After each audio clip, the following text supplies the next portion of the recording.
2017년에 봤던 그림 하나인데 이거는 그때 아니더라도 여러분이 많이들 접할 수 있는 그림입니다. 저는 지금 누가 그린 작품이냐면 네덜란드 사람 렘브란트의 그림을 여러분 앞에 지금 화면으로 보여드리고 있습니다.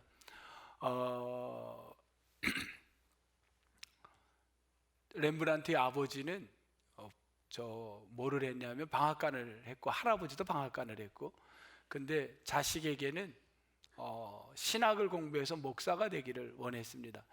그래서 너가 목사가 되라 했더니 이 아들은 신앙은 있는데 목사가 되기보단 그림 그리는 걸 좋아했습니다. 그래서 아버지에게 나는 화가가 돼서 그 대신 성경에 나온 이 사람들을 그리겠습니다. 성화를 그리기 시작합니다. 그래서 렘브란트는 성화를 창세기 인물부터 쭉 신약의 인물까지 그려갑니다. 저기 나온 거는 누구를 그린 것 같아요?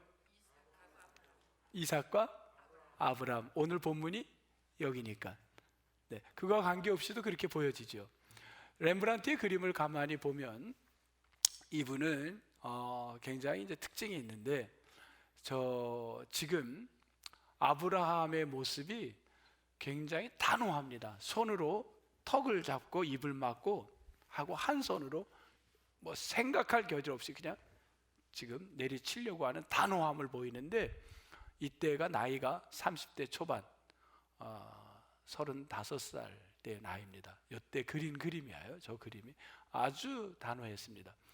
렘브란트의 그림은 성화는 너무 많아서 사실 저 그림, 이 제목은 뭐냐면 이삭의 희생인데, 이 그림 말고 성경에 나온 그림은 너무 많아요. 그런데 대표적인 그림, 렘브란트 하면 뭐가 유명하냐면 자화상이죠. 예, 맞습니다. 자화상. 자기 스스로를 그린 그림이 유명해요. 이 자기가 자기를 그린 그림, 요 그림을 그릴 때 30대 초반에 자기를 그린 겁니다. 특히 렘브란트는 무슨 화가냐면 빛의 화가라 그래요.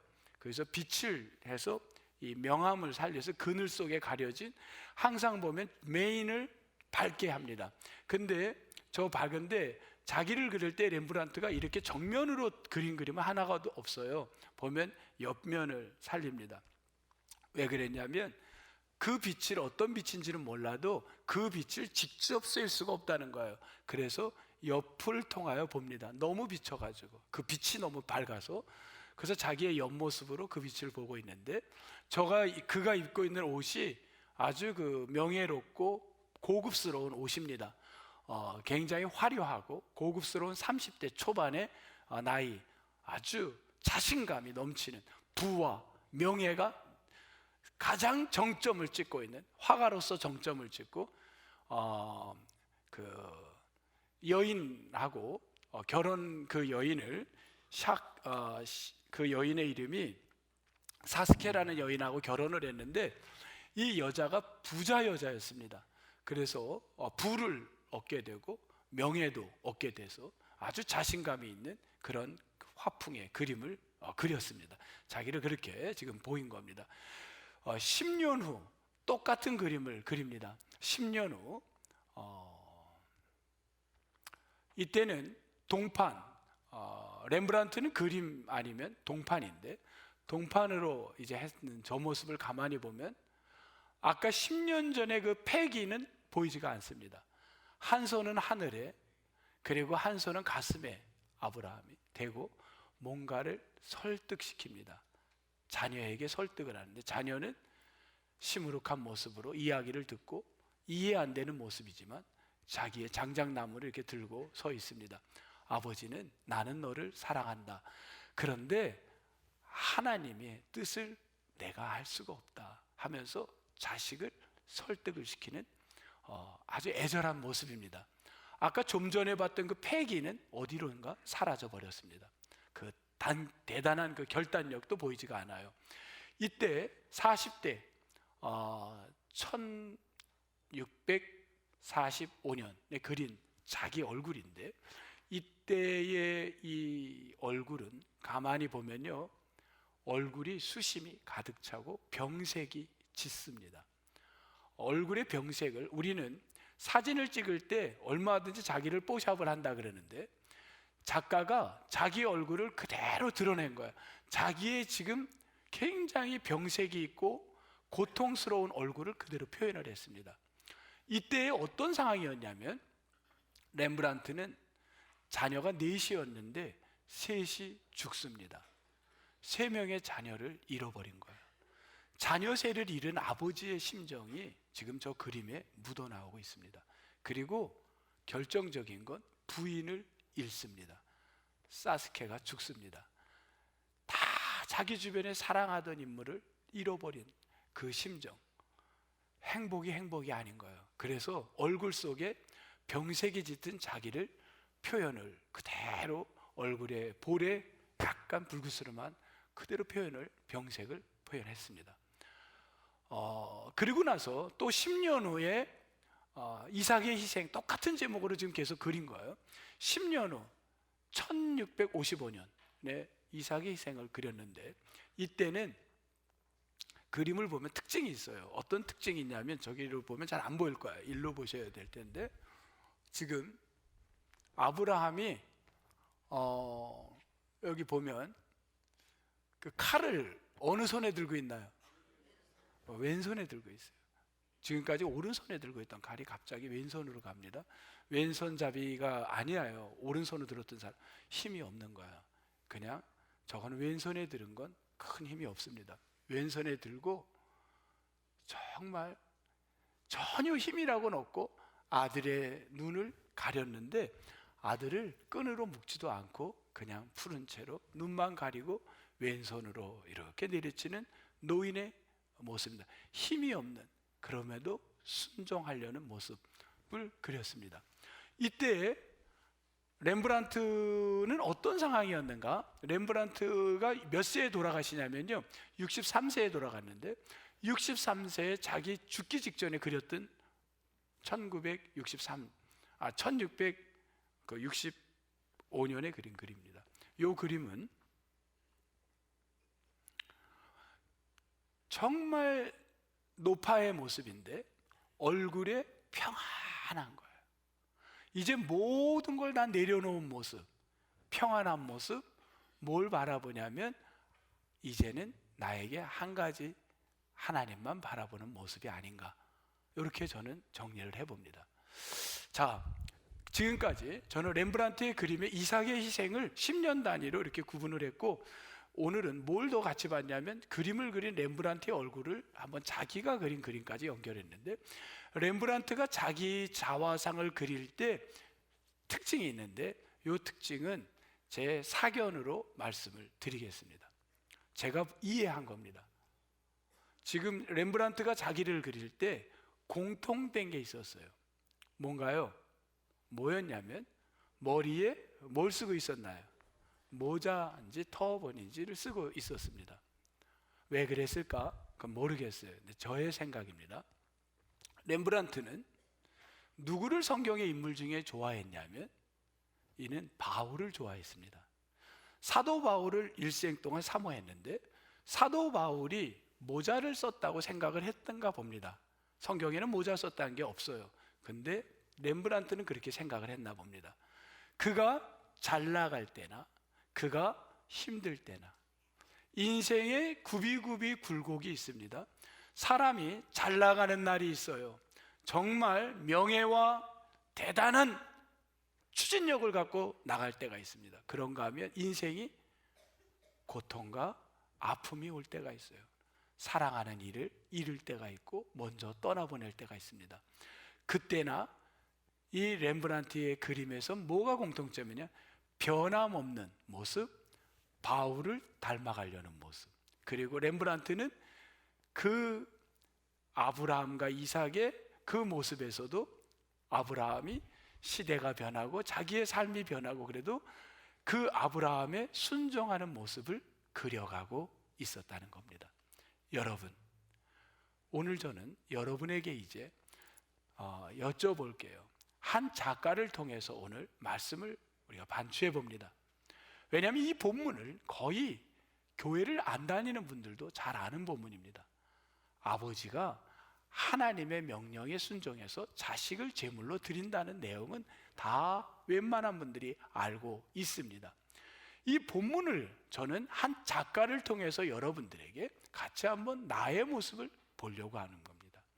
여러분이 지금의 얼굴을 그린다면 여러분은 어떤 얼굴을 여러분을 자화상으로 그리겠습니까? 내가 지금 잘 나갈 때 힘 있는 모습입니까?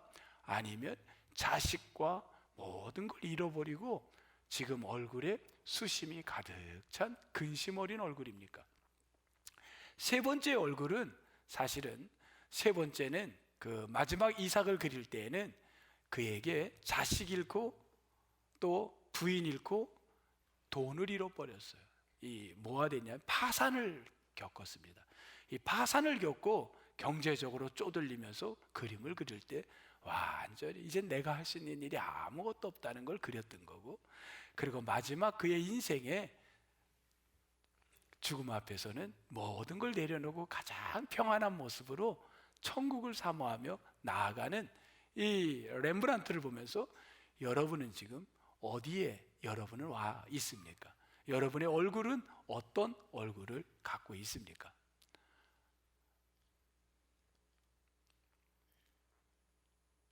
렘브란트의 이 그림을 통해서 정말 우리는 뭔 생각을 했냐면, 그래, 내가 어떤 상황에서도 아브라함이 이삭을 하나님께 바치듯 내가 잘 나갈 때나 어려울 때나 변함없는 아버지의 뜻에 순종하고 살아가는 우리 온 성도가 되기를 주님의 이름으로 축복합니다. 오늘 본문의 내용은 이것이었습니다. 여러분, 이삭을 드린다는 것, 꼭 이삭이 자식만이 아니라 우리 삶에 내가 내놓을 수 없는 것들이 얼마나 많습니까? 이것만은 내놓을 수 없는 것들, 내가 부둥켜 갖고 있는 것들. 그런데 그것을 내놓는 오늘 본문의 10절인가요? 이 단어는 특히 10절에 뭐라 그랬냐면 잡으려 하니라는 말은 샤카트라는 말인데, 이 말은 뭐냐면 재물의 목을 따는 겁니다. 재물의 목을, 내가 어떻게 내가 아끼는 걸 목을 딸 수 있겠습니까? 이거 말이 안 되는 거죠. 그런데 이것을 오늘 아브라함이 그게 아들, 정말 아브라함이 낳았을 때가 100세인데 지금 나이가 아마 120쯤은 됐을 겁니다. 그리고 이삭은 한 20살쯤 되었을 거예요. 이삭이 거절하면 이건 이루어질 수 없는 일입니다. 아버지 100여 세가 되고 아들은 20살이면 힘이 넘치는 때인데, 이 사건. 근데 오늘 이 사건에서 우리에게 들어오는 한 단어가 있어요. 어떤 단어냐면 12절에 무슨 단어냐면 이제야라는 단어입니다. 내가 이제야. 우리 한번 같이 해볼까요? 이제야. 네가 하나님을 경외하는지를 내가 봤노라. 하나님을 네가 나를 너무 뭘 했는지 어쨌든 모르겠어요. 네가 이제야 그걸 알았다는 거예요. 우리 이제 궁금해. 뭘 알았다는 건가? 내가 가장 아끼는 거를 제물로 바치려고 하는 그 모습을 보고 하나님께서 내가 이제야 내가 알았다. 나를 경외하는 걸 알았다. 도대체 아브라함에 뭘 봤을까? 이제야는 뭘까? 이 부분은 제가 해석하는 것보다 신약에 가면 성경을 13권이나 집필하신 매우 해박하신 성서학자가 있습니다. 바울의 해석이 여러분에게 훨씬 더 도움이 될 겁니다. 바울이 이 부분을 어떻게 해석을 하냐면, 로마서, 오늘 성경은 여기 한 구절을 볼 텐데 여러분 자기 성경을 찾아보면 좋겠어요. 아니면 화면을 보게 될 텐데 자기 성경을 가지신 분들은 로마서 4장 17절, 18절 그리고 20절 이렇게 세 구절을 여러분 살펴보겠습니다. 로마서 4장 17절, 18절 그리고 20절입니다. 244면, 신약성경 244면 성경에 이 부분, 아브라함의 이 모습을 어떻게 해석을 했냐면 이렇게 해석을 하고 있습니다. 17절, 여러분 같이 읽어도 좋아요. 17절 시작. 기록된 바 내가 너를 많은 민족의 조상으로 세웠다 하신가 같으니 그가 믿은 바. 잠깐만요. 그가 믿은 바. 지금 누가 믿은 거예요? 아브라함이 믿은 게 뭐냐는 거면 아브라함이 믿은 겁니다. 몇 가지를 믿어요? 두 가지를 믿습니다. 소망하기는 여러분도 이 믿음이 꼭 붙들면 좋겠어요. 이게 첫 번째 무슨 믿음이냐면 아브라함이 믿은 게 첫 번째, 시작. 하나님은 죽은 자를 살리시며. 아멘. 하나님은 어떻다고요? 죽은 자를 살리시며. 이미 죽었는데, 이미 내게 사라졌는데 그게 살아날 걸 아브라함은 믿었다는 겁니다. 첫 번째, 죽은 자를 살리시며. 둘째, 시작. 없는 것을 있는 것으로 부르시는 이시다. 없어졌는데 하나님 안에서 있다라는 겁니다. 우리가 살아가면서 이제 나는 끝난 거예요. 죽었어요. 내 인생에 모든 희망이 죽고 이 가정이 죽고 사업이 죽은 것 같은데, 정말 나는 끝난 것 같은데, 내 자식의 문제가 끝난 것 같은데, 오늘 말씀에 아니다, 죽은 게 아니라 살아난다.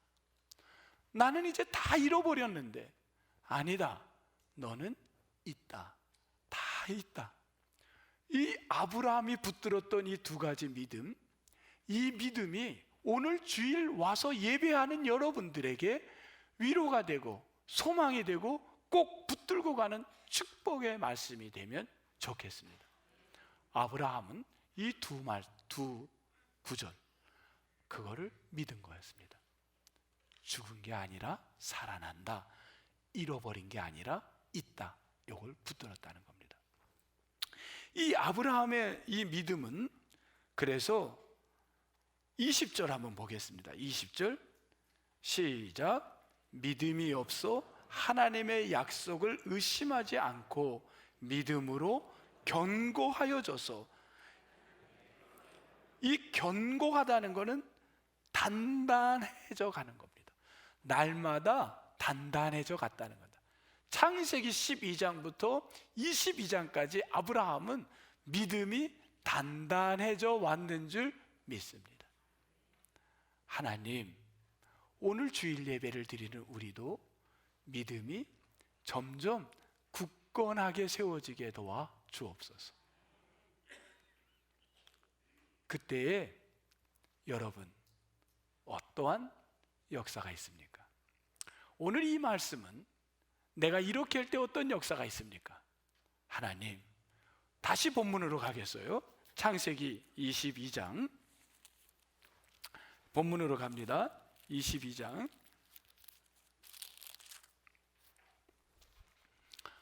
본문 22장에 17절, 이건 축복의 말씀입니다. 같이 한번 읽겠습니다. 17절 시작. 내가 내게 큰 복을 주고 내 씨가 크게 번성하여 하늘의 별과 같고 바닷가의 모래와 같게 하리니 내 씨가 그 대적의 성문을 차지하리라. 아멘. 저는 이 본문을 읽을 때마다 어떤 생각을 마음에 했냐면, 하나님, 내 자녀가 어려움을 당할 때는 하나님 꼭 번성의 축복을 우리 자녀에게 좋은 길이 열려지기를 바랍니다.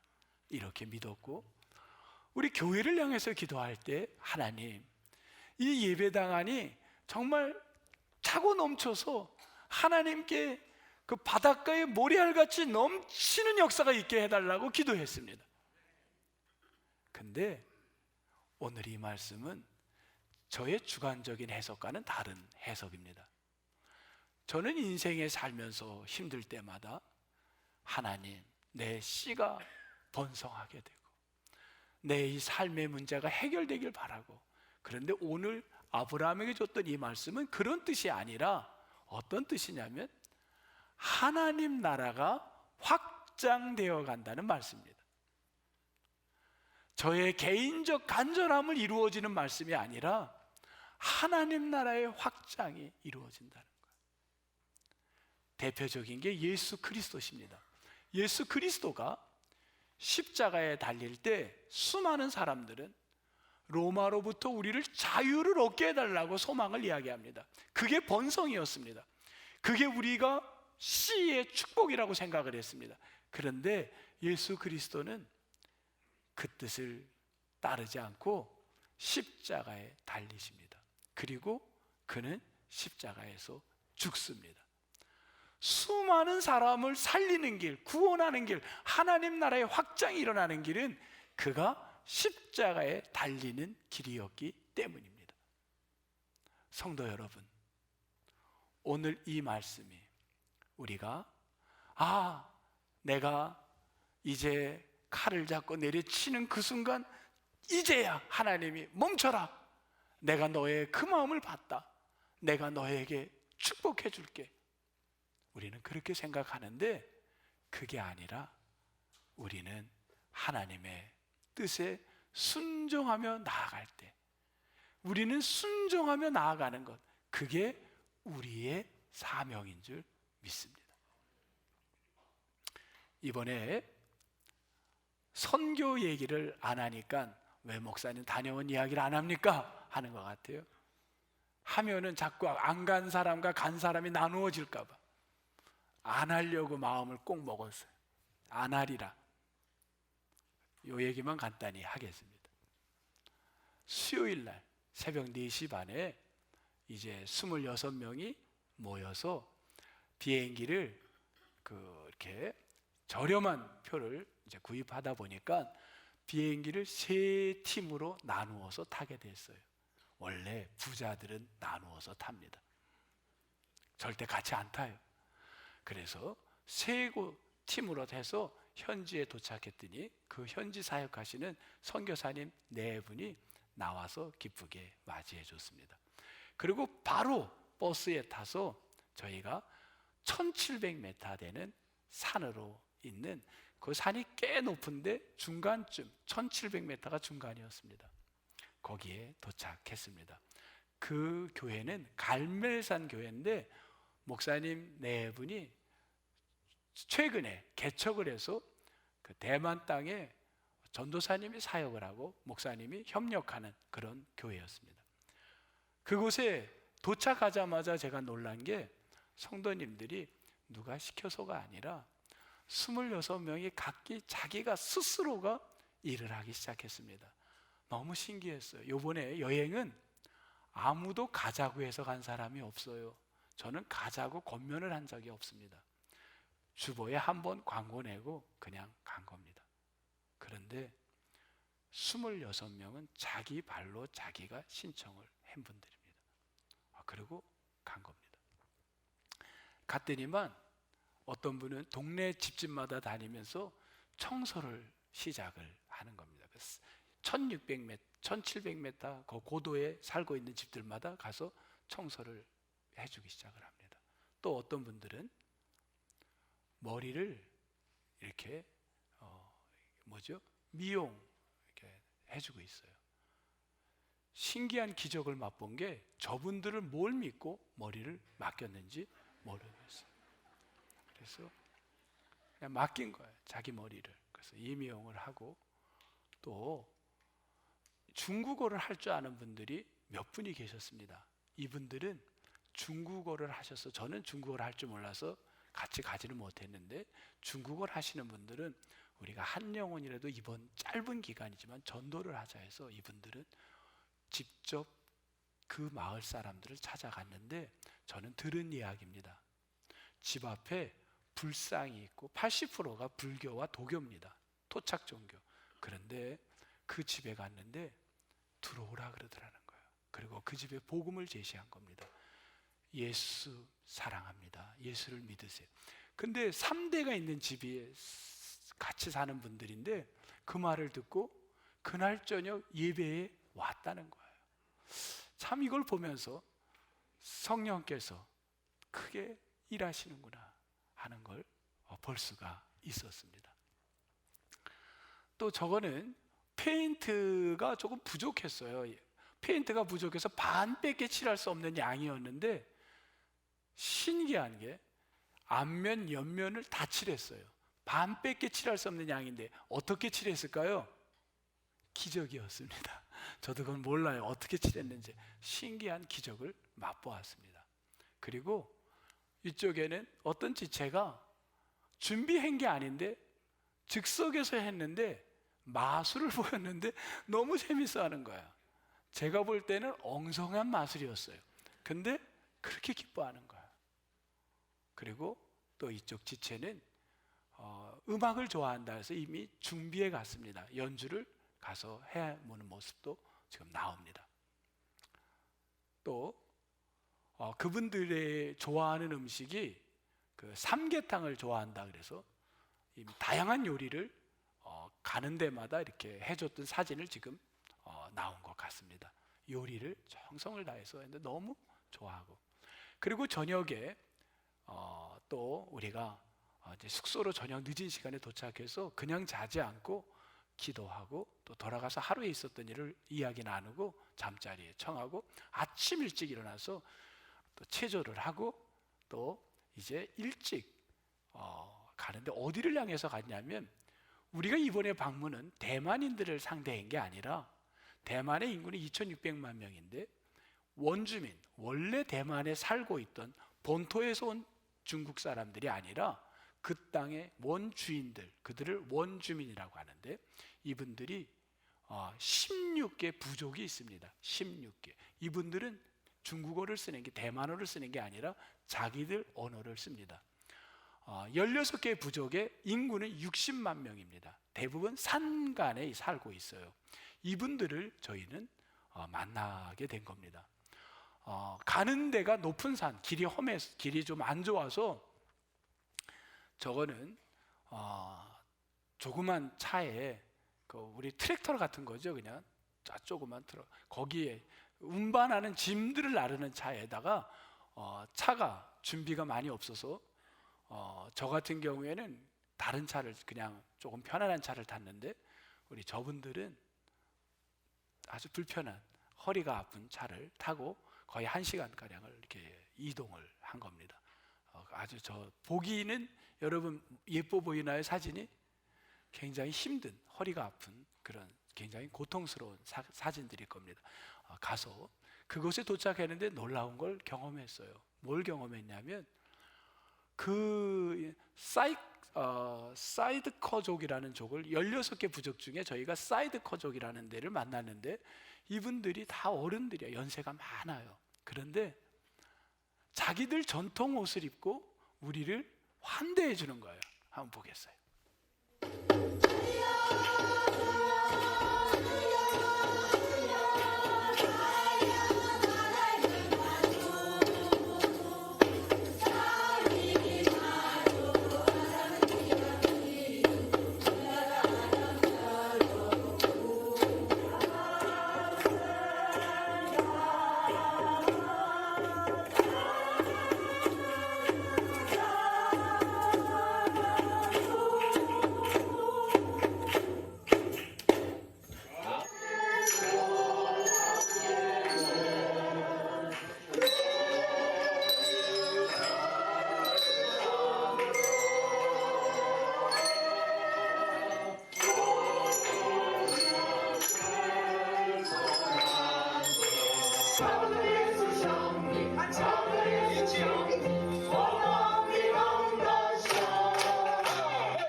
그분들이 한복을 좋아한다 그래서 한복을 준비해서 그분들에게 선물로 주려고 가지고 봉사자들이 갔습니다. 그분들이 자기들의 전통 옷을 입고 이렇게 우리를 환대해줘서 우리도 그분들의 옷을 입고 또 그분들 어른들에게 한복을 입혀서 같이 마지막엔 찬양을 했고, 또 중간에 이 뭐죠? 핸드벨을 이렇게 여성분들이 그 짧은 기간에 연습을 해서 갔어요. 근데 혹시 못 알아들을까봐 이 소리가, 그래서 가장 전 세계인들이 잘하는 노래를 한 거예요. 그래서 시도 때도 없이 성탄 노래가 나온 겁니다. 이거는 다 알 거다 해가지고 이제 저 곡을 한 거죠. 그래서 이렇게 했는데 너무 좋아하는 거예요. 너무 감동을 받고 너무 작은 거에 막 기뻐하는 모습을 보고 오히려 저희가 너무 감사하고 배웠습니다. 그리고 여기에 다 화면에 담을 수가 없어. 제가 어제 밤에 도착했어요. 사실 춘천에 거의 몇 시쯤도 집에 가니까 10시가 됐으니까, 밤 10시니까 뭐 이렇게 영상 이런 걸 다 준비를 힘들었습니다. 다음 주일 저녁에 자세한 거는 보고가 되는데 남자들이 노래를 너무 잘했어요.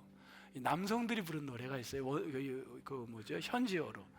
너무 감동이었습니다. 그것도 한번 다음 주에 와서 보시면 여러분이 굉장히 은혜를 받을 거예요. 이렇게 가서 또 하고 마지막에는 같이 기념 촬영하고 또 바깥에서도 찍고 이렇게. 실제로 어제는 이제 아침부터 공항으로 가서 오니까 뭐 아무것도 못하고 가는 날 3일 동안 해야 뭘 하겠습니까? 배우고 온 거예요. 여러분들에게 배운 거를 나누고 싶은 겁니다. 우리가 이렇게 후원하는 교회 선교사님들이 전 세계에서 열심히들 사역하고 있다는 걸 알려주고 우리도 정말 배우고 싶었던 겁니다. 성도 여러분, 오늘 말씀을 갖고 정리를 하고 선교 갔던 26분에게도 해드리고 싶었던 얘기가 있고 또 우리 성도님들에게도 꼭 해드리고 싶은 얘기가 오늘 하나가 있습니다. 담임 목회자로서 꼭 하고 싶은 얘기가 있습니다. 우리가 이걸 보면서 또 본문을 보면서 내가 그 어려운 가운데 사실 대만을 여러분 여행으로 가면 훨씬 더 좋은 데서 편하게 갔다 오죠. 근데 그 많은 돈을 들여서 우리가 미션 트립으로 갔다 왔잖아요. 너무 불편했죠. 그리고 한 분 한 분을 저는 요번에 지켜봤습니다. 26분이기에 많지 않으니까 이렇게 보면서 몇 면을 3일 동안 지켜봤습니다. 이분들이 한 분도 올 수 있는 여건의 사람이 없어요. 평균 연령 60세 이상이었습니다. 근데 내가 이 어려운 가운데 직장을 뒤로하고 몸이 아픈데 이렇게 나가서 헌신을 했더니 이제야 주님이 나에게 큰 축복을 주는구나, 그걸 바라고 하지 않기를 부탁합니다. 이제야는 그게 아니었습니다. 오늘 말씀, 나는 그냥 하나님 말씀에 순종하는 것이 그게 우리의 일인 겁니다. 그냥 순종한 겁니다. 내가 이 순종을 했더니 하나님이 멈춰봐, 잠깐만, 내가 여기에 여호와 이레에 다른 걸 준비해뒀어. 내게 엄청난 너의 마음을 봐서 축복할게. 이거를 생각하고 우리가 이번 선교가 되지 않기를 소망합니다. 나는 그냥 순종하고 시간을 봉사하고 온 거예요. 그것이 내 할 일이기 때문입니다. 우리 성도님들도 마찬가지입니다. 사순절 기간에 우리가 배워야 될 게 너무 힘들고 저에게도 힘든, 다 말할 수 없는 이 여행 중에 개인적인 어려운 일들이 저도 많이 있었습니다. 여러 가지. 근데 내가 이거를 감당하면 하나님이 엄청난 걸 주겠지, 그런 생각을 내려놓기가 쉽지 않아요. 17절이 자꾸 눈에 들어와요. 번성하게 되는데, 내 씨가 창대하게 된대. 내가 이걸 감당했더니 이런 축복을 줄 텐데. 근데 우리가 그걸 내려놓는, 그것 때문에 봉사하는 게 아니에요. 그냥 순종하는 거예요. 그냥 아브라함은 순종한 거예요. 이 사순절 기간 여러분 그냥 주님 앞에 순종합시다. 그걸 배워갑시다. 하나님이 내 인생길, 그냥 어떤 걸 목적을 두고 순종하는 게 아니라 그냥 순종하는 여러분들 다 되시기를 축복합니다. 우리 새벽마다 사순절 기간에 남은 기간, 정말 영적으로 내가 주님 앞에 순종하는 그 자체의 큰 은혜가 그냥 여러분 안에 찾아오면 참 좋겠어요.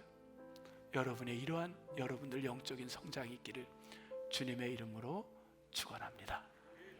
하나님 감사합니다. 내가 이것을 주께 드리니까, 내가 시간을 드리고 물질을 드리니까 잠깐 됐다, 너를 봤다, 내가 이것 해결해 줄게, 너가 번성하게 되리라, 그렇게 해석하고 싶은 욕구가 내 안에 얼마나 큰지 모릅니다. 목회자의 눈에 그것이 얼마나 크게 들어오는지 모릅니다. 그런데 하나님, 저희가 철저히 말씀, 하나님 나라의 확장임을 믿습니다. 영혼 구원의 확장임을 믿습니다. 주님이 나에게 뭘 순종하기 원하는지, 무엇을 내가 정말 내려놓기를 원하는지, 이 사순절 기간 깊이 묵상하며 하루하루 살아가게 도와 주옵소서. 감사하옵고 예수님 이름으로 기도합니다. 아멘.